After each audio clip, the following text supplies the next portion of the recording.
끝나고 잔금까지 다 치렀는데 다시 와가지고 뭐예요? 돌려달라. 됩니까? 안 됩니까? 안 돼요. 그래서 대제사장들이 당신이 담아라. 우리 상관없다. 그러니까 유다가 막 양심의 가책을 느끼고 공포를 느껴가지고 이 들고 왔던 돈을 성전에 던져버리고 팽이에 치고 뛰쳐나갔어요.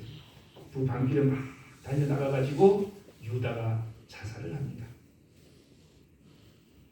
자, 이 일이 있은 후에 예수님께서 빌라도에게 갑니다.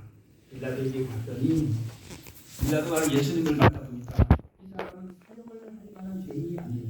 너무나 고상하고 거기서 느끼는 거룩한 품격과 가마에 베드로가 어떻게 못합니다. 이제 빌라도가 그래서 빌라도가 뭐예요? 백성들은 다 죽여야 한다고 그러고 그 다음에 빌라도는 보니까 죽일 사람이 아니고 로마의 법이 그렇게 허술하지 않거든요. 우리가 이제 법을 이렇게 하면 법이 다 뭐냐면 근데 로마의 법을 기초로 하고 있는데 로마의 법은 아주 잘 만들어져 있습니다. 증거가 있어야 돼요. 그냥 뭐 이래라 저래라 되는 게 아니에요. 증거가 있고 절차를 밟아야 됩니다. 그런데 빌라도가 볼 때 예수님의 문제를 해보니까 예수님 이 사람이 자기를 자칭 왕이라고 가이사에게 세금을 바치지 말라고 하고 막 이렇게 고소를 해요. 빌라도가 물어봤어요. 네가 왕이냐? 그랬더니 예수님이 드리말과 같이 내가 왕이다. 예수님 한마디 더 하세요. 근데 내 나라는 이 세상에 속한 나라가 아니다. 내 나라는 진리에 속한 나라다.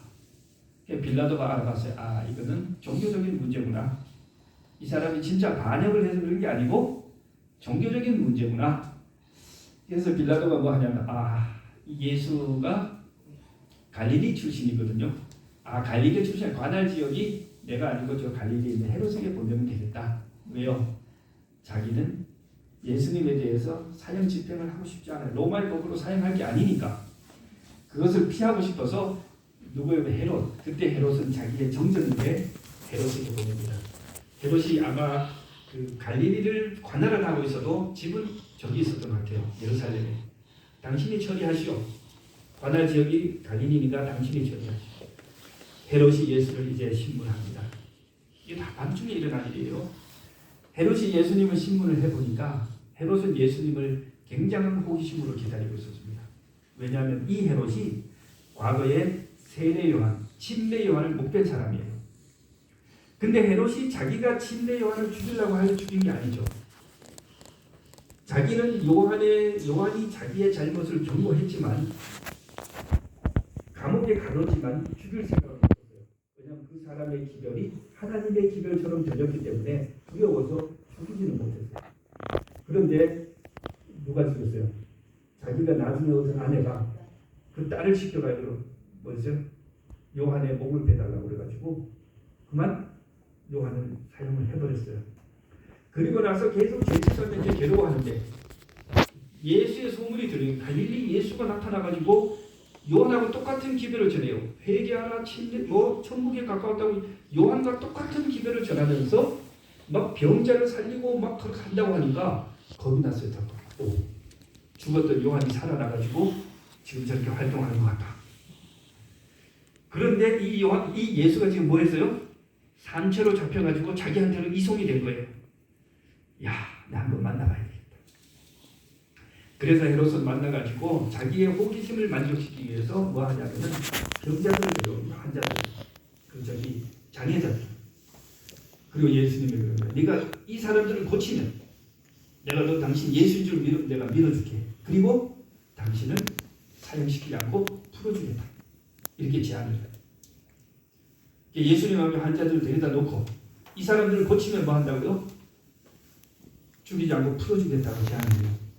예수님께서 뭐 하셨어요? 평소에 그렇게 병자들을 많이 고치던 예수님께서 한 말씀도 안 하셨어요. 한 사람도 고치지 않았어요.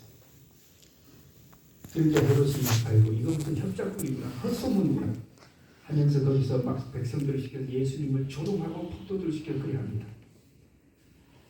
어쨌든 예수님께서 고난을 당하시고 그 다음에 헤롯이 다시 빌라도에 돌려보냅니다. 빌라도가 잠자려고 했다가 예수가 또 다시 왔다고 하니까 짜증이 났어요. 왜 나를 깨우는 거야 또. 그래서 빌라도가 예수님을 풀어주기 위해서 애를 쓰는 모습을 볼 수 있어요. 그죠? 채찍질해서 풀어주겠다고 제안을 해요. 그냥 폭도들에게 줄 테니 당신들 채찍질하고 풀어주겠다. 그래서 그때 예수님이 폭도들에게 끌려나서 채찍질을 당합니다. 군중들이 가시로 가시로 그죠? 관을 만들어가지고 머리를 씌우고 가시로 채찍으로 만든 그 가죽으로 만든 채찍으로 머리를 씌니까 그 가시로 지금 면류관 예수님의 머리에 피부를 다 뚫고 들어가요. 그 다음에 채찍의 끝에 뭘 달아요? 유리라든지 쇠조각을 달아가지고 그리고 예수님 옷을 다 벗기고 등을 내리칩니다. 등에 그냥 금이 쫙 가면서 피가 낭자합니다. 이것을 한참을 해요. 그렇게 한 다음에 빌라도가 이제 폭도들의 욕구가 만족이 됐으니 이제 예수님을 풀어주자. 이 말하면 됐다. 풀어주자. 폭도들이 더 난리예요. 십자가에 못 박아야 된다. 빌라도는 무엇이 옳은지 알고 무엇이 틀린지 알았지만 빌라도는 우유부단했습니다. 왜냐하면 빌라도는 정치가였어요. 정치가에게 있어서 민중의 지지도는 중요하죠. 지지율이 우리도 맨날 대통령 지지율 보고 결정하잖아요. 지지율이 좋으면 자기 하고 싶은 거 막 하고 지지율이 떨어지면 조심하고 빌라도도 그런 사람이에요. 백성들의 여론을 살펴보니까 이거 풀어줬다가는 큰일 나겠어요. 또 다시 제안을 합니다. 그러면 바라바하고 예수님하고 누구를 풀어줄까? 명절에 한 번 풀어주는데 누구를 풀어줄까?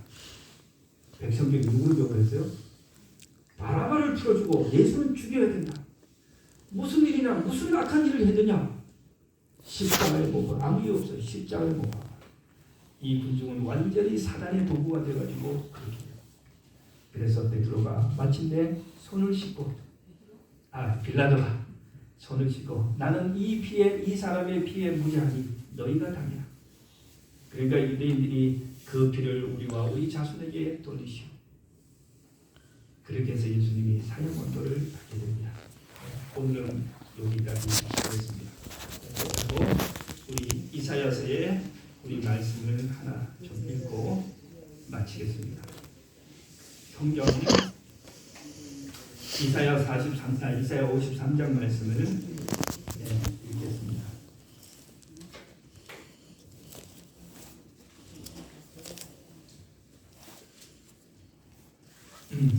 우리가 전한 것을 누가 믿었느냐? 여호와의 발이 누구에게 나타나느냐?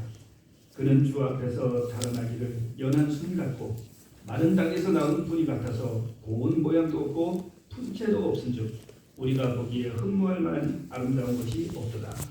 이 이사야는 예수님이 이 땅에 오시기 700년 전에 예언을 했는데 예수님의 고난받는 그날 저녁을 예언한 겁니다. 그는 멸시를 받아 사람들에게 버림받았으며 간고를 많이 겪었으며 질고를 앓은 자라. 마치 사람들이 그에게서 얼굴을 가리는 것 같이 멸시를 당하였고 우리도 그를 귀히 여기지 아니하였도다. 그는 실로 우리의 질고를 지고 우리의 슬픔을 당하였거늘 우리는 생각하기를 그는 징벌을 받아 하나님에게 맞으며 고난을 당한다 하였노라. 5절입니다. 우리 다 같이 5절 6절 읽겠습니다. 시작. 그가 질림은 우리의 허물 때문이요 그가 상함은 우리의 죄악 때문이라. 그가 징계를 받음으로 우리는 평안을 누리고 그가 채찍에 맞음으로 우리는 나음을 받았다. 우리는 다 양 같아서 그를 행하여 각기 제일로 갔거늘 여호와